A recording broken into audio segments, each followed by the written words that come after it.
Hey, I'm Mike Baccarella. Today we're going to take a look at a really great sweep picking concept from Jonathan Kreisberg that you can use to cover your entire fretboard in Arpeggios. Let's take a look.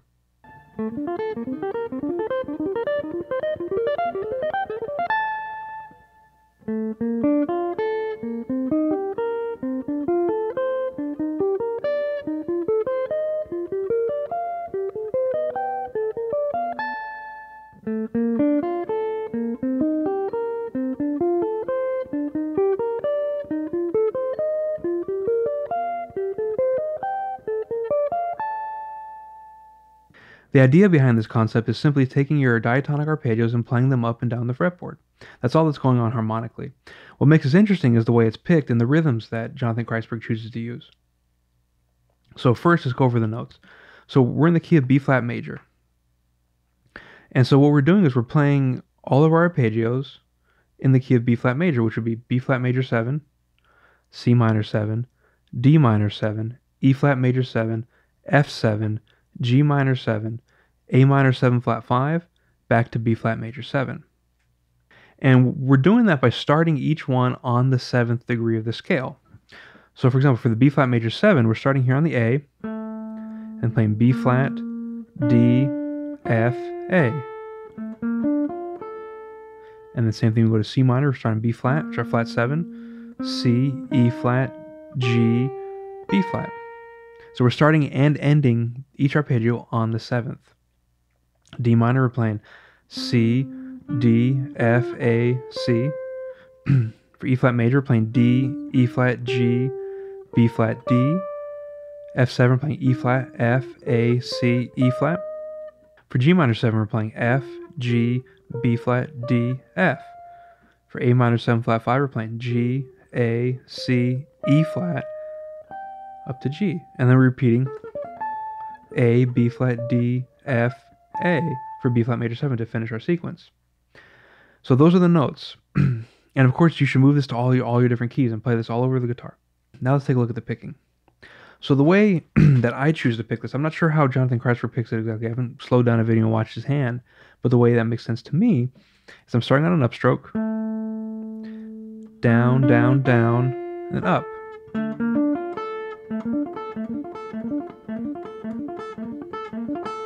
Take that and get used to that pattern. Start really slow first. And you want to gain that control of doing the consecutive down sweeps, because sometimes it's really easy to rhythmically be inaccurate because your hand is letting gravity take control and pushing through too quickly. So you want to take it real slow and work on, even take a metronome and play it as all chord notes. 1, 2, 3, 4. And so he goes through this and just repeats the same exact picking pattern for every single sequence. It's the same the whole way down. Now, what might feel awkward at first is because we're starting and ending on an upstroke. For me, the way this difficulty is resolved is in the rhythm that Kreisberg uses with this. We're playing 5 notes. 1, 2, 3, 4, 5.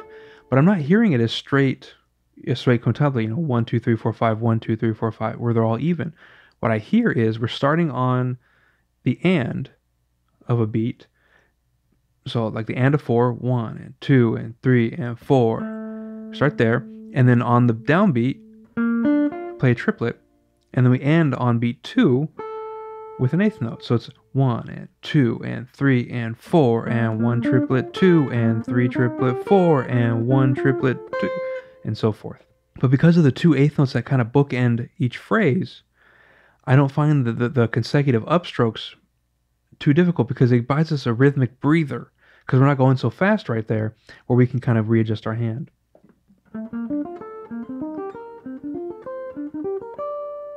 Now for variations on this, the first most obvious one is to change your scale a little bit.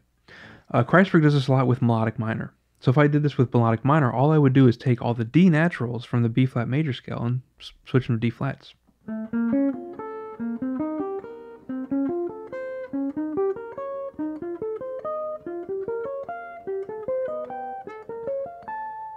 So with melodic minor, you end up with 2 consecutive dominant 7th chords a whole step apart, and 2 consecutive minor 7 flat 5 arpeggios a whole step apart.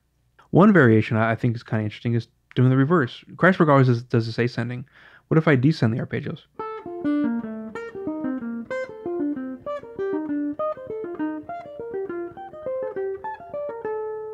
That's kind of interesting sound.